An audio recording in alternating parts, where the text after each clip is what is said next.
Hey, welcome to Bikes, Boats, and Bivouacs. We're in Dearborn, Michigan at the Henry Ford Museum.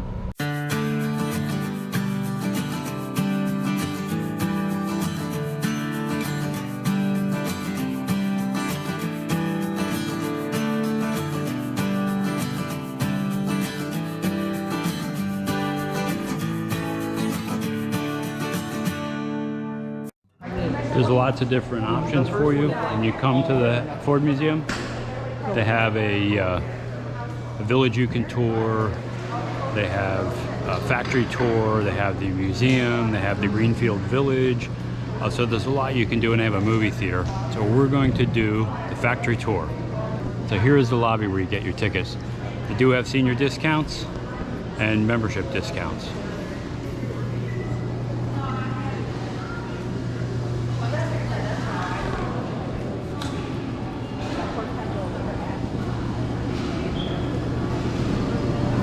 So the big screen is that way, the museum is down here, and then we also get on the bus down here.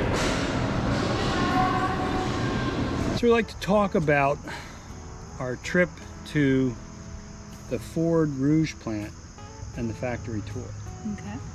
So this is part of the museum, but one of the options you have is to tour the Rouge Plant. Now, Henry Ford's Rouge Plant was really a marvel of efficiency, and you know, it had its own steel plant there to forge the steel, and he really was able to produce cars less expensive because of that plant.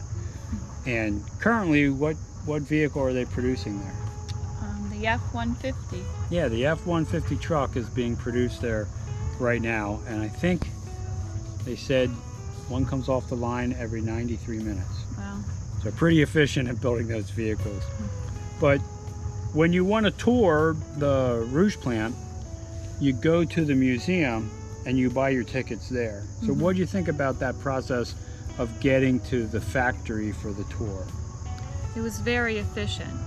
We had no problems whatsoever getting our tickets and getting on the bus to start the tour. Yeah, so you'll select the various items, the various things that you want to do, and we selected that Rouge tour, so we wanted to do that first. And really, right down the hall from the ticket center is where the bus is that you get on for the Rouge tour, for the factory tour, and that process was relatively simple. Right. You just took your ticket there, and they scanned you, and you got on the bus. When you take the factory tour, you'll ride this bus over to the factory and take the tour, and then it'll bring you back to this exact same location.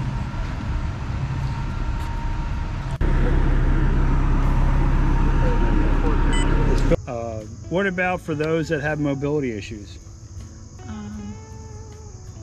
Well, we had Al with us, and he had no troubles whatsoever getting on the bus. Yeah, we see we got everybody on the bus for the tour.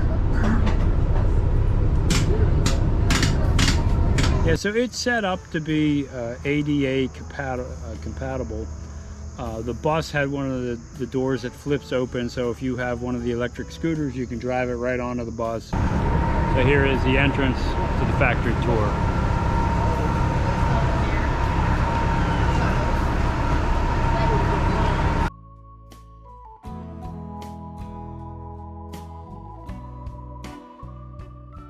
And everything was accessible at the plant that we were able to see. It was ADA accessible. So if you have mobility issues, don't let that stop you from doing the tour. It really is quite a fascinating tour, and it's easy access for everybody.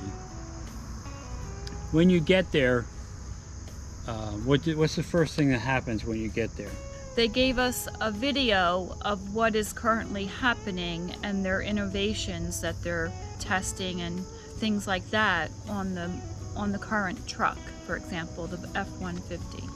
Yeah, and there were a series of those videos, and they kind of did one on the history of the plant and how it came about, and then we went into a different room, and that video talked about the technology upgrades that they were doing to make the plant more efficient.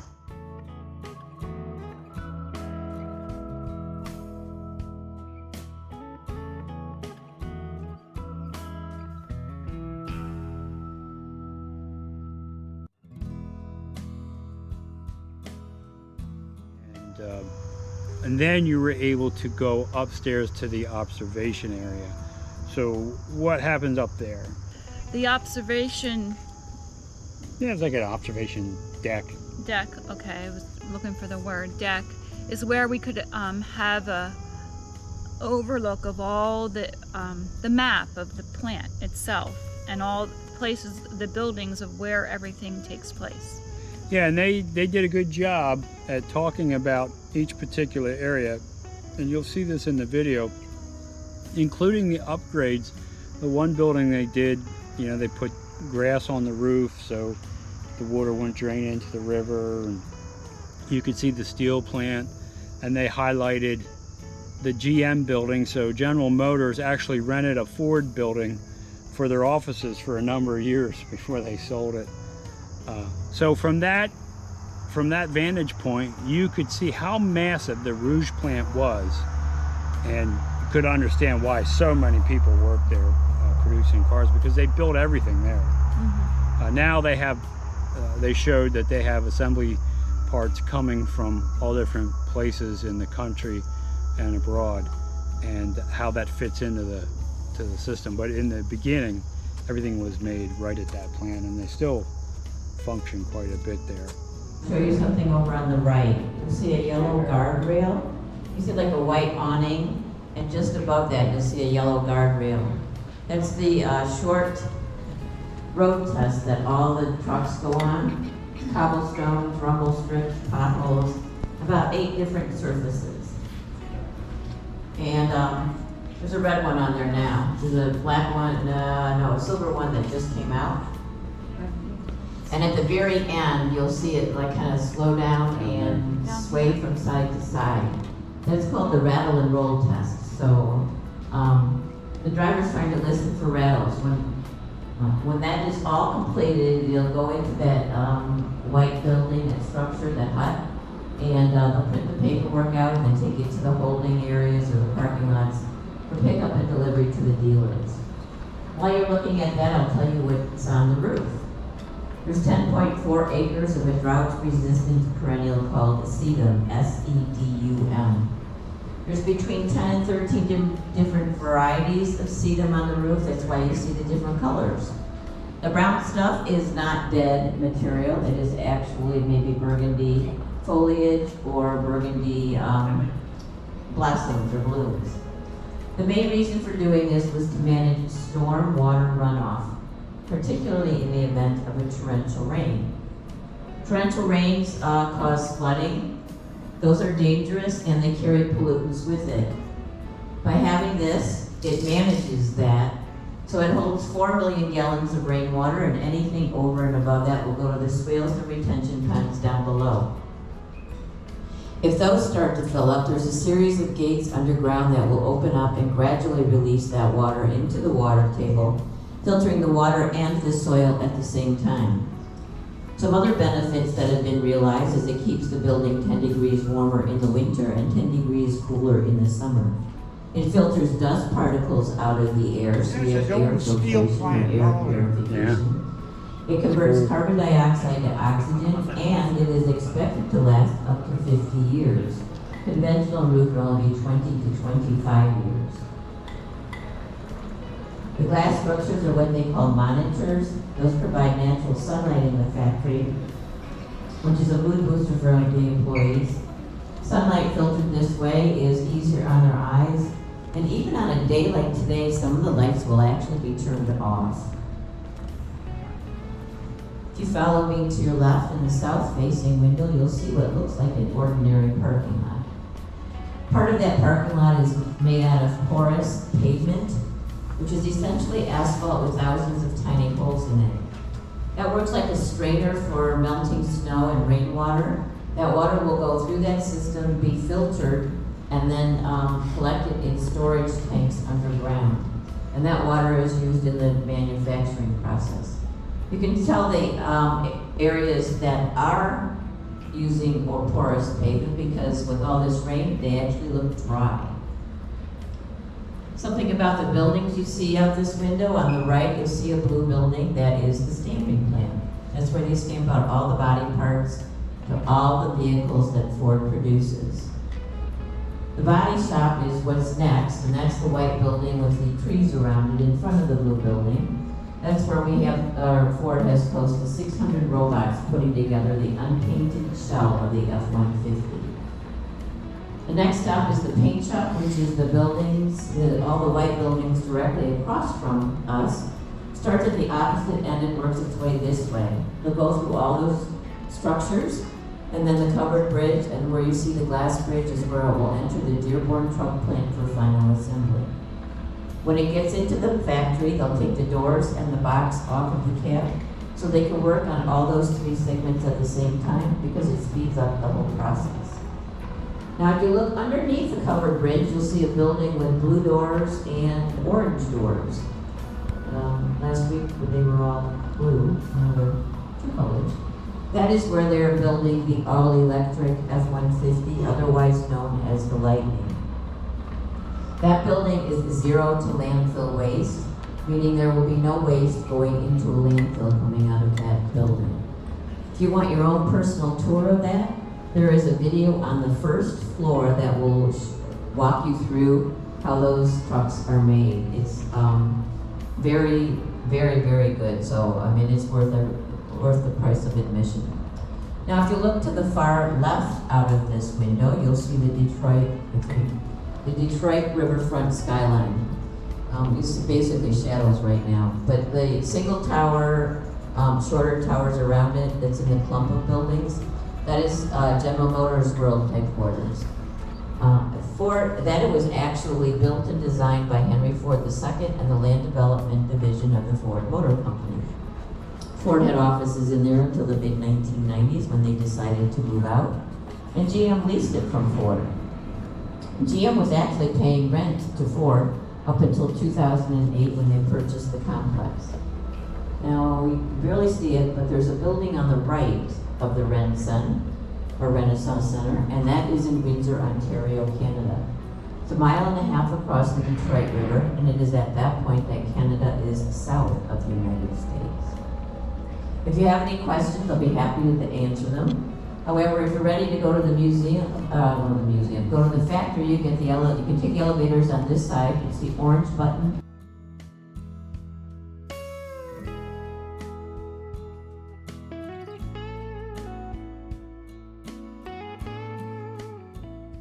One cool thing that I saw was that test track. Okay. Right. We could see them testing the trucks. And it was a rainy day, so they were actually doing it on inclement weather, and we were kind of overseeing that process. Yeah, and they have like rumple strips there to drive over, so it was, you saw this track that the trucks were going on to make sure that everything worked and checked out the way it was. So it was nice to see them testing it before it left the factory. Now, the one thing we weren't able to video, and it was a little upsetting, but I understand why, is the actual production floor. Okay, right. Once we were in there, they didn't want you to videotape anything. So there was no videotaping allowed once you went to observe the production facility. Now, you're up on these giant catwalks looking down at the production facility, and it's a live production. It's a live line that's working, and we were watching the finish line where they were finishing up the trucks, putting the windows in and the sunroofs, and you could walk all the way around that plant, and it's amazing from a logistics perspective how they can get all those parts and products at the right place at the right time so they don't have to stop that line. And highly automated, those folks really, the back window, I remember a guy sits on like a little crane and it picks up the window and swings it right into place and seals it in place. So that was a really interesting piece. That's why I wanted to see that particular tour. I wanted to see the production line, but I wasn't able to videotape that for you. But it is worth going to see. If you're in Michigan near Dearborn, you might want to do that. And then as we left down below, they had a series of cars that were produced there.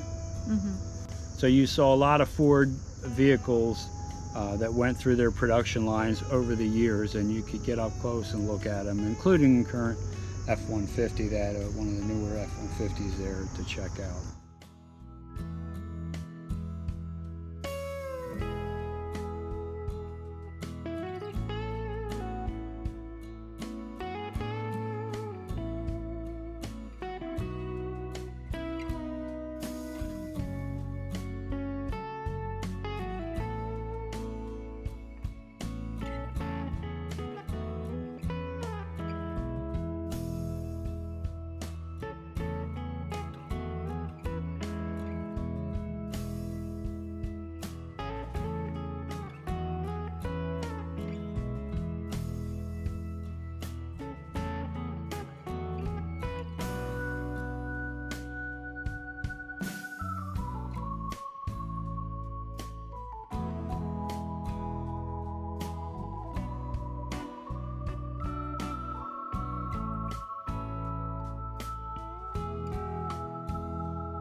Think that tour was worth it for you? Yes, it was fun. It was very informative, and I enjoyed it. I think anybody who enjoys operations and logistics, you would love to see the way this thing works. It really was fascinating to watch. So we enjoyed it, we recommend it, and we hope you'll get there at some point. So if this video helped you or you enjoyed it, what should they do? Subscribe. And if they want to know each time we put up a new video, what could they do? Ring the bell. And to help our videos reach out to a wider audience, what could they do? Give us a thumbs up. But more important than all that, Go have some fun out there. hey, thanks for watching.